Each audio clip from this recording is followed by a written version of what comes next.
وزارة التربية تحدد موعد بدء العام المقبل وكيفية الدراسة فيه.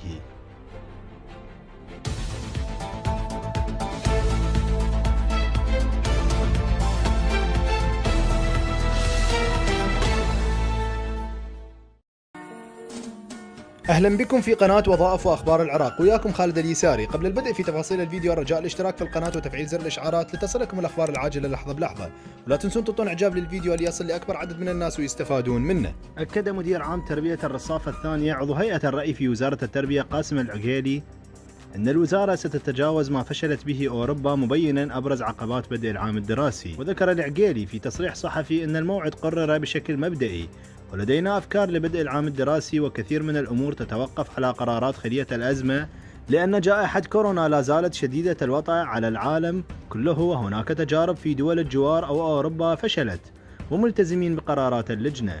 وبين أن لدينا اتجاه ببدء الدوام الشهر المقبل، ولكن يتوجب تجاوز اختيار الأفكار والتطبيق ما طبق في البلدان الأخرى.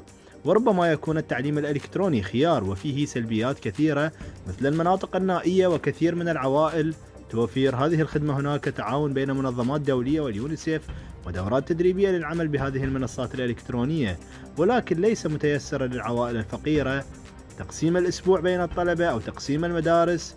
هناك معوقات كثيرة، والبنى التحتية لوزارة التربية ضعيفة جدا، وسنلجأ إلى أفضل الطرق بهذا المجال.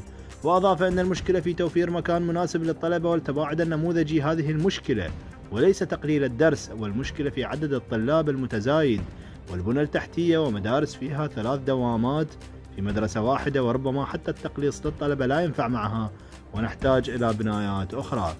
وكان وكيل الوزارة للشؤون الإدارية فلاح القيسي قال بتصريح صحفي أنه من المؤمل أن تتم مناقشة موعد بدء العام الدراسي 2020-2021 مع المختصين بالوزارة وخلية الأزمة في وزارة الصحة، إذ تم وضع موعد محدد بأسبوعين، مطلع الشهر المقبل لغاية منتصف الشهر، وسيتم اختيار موعد بدء العام الدراسي خلال المدة المذكورة حال عدم حدوث أي مشكلة تعترض هذا الموعد من أجل انطلاق السنة الدراسية واستئناف التلاميذ والطلبة مسيرتهم التعليمية.